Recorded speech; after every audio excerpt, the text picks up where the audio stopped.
Tātou. Just a couple of quick messages before we head into the long weekend for Easter.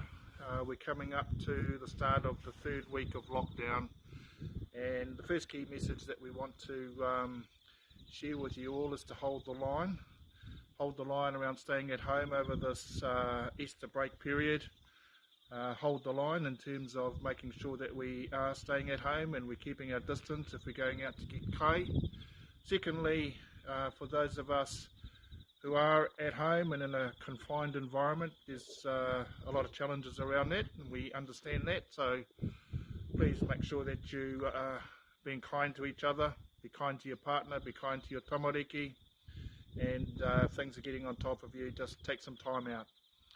Go outside, go for a walk, isolate yourself down to one of the bedrooms for a couple of minutes, take a bit of time out, and make sure that your partner and your tamariki and yourself are keeping yourselves safe and well. Look forward to providing more updates to you all in the coming days, in the coming week. Nō reira kia tau I honga mana ki tanga ki runga ki a koutou katoa, rere hau, whai marire.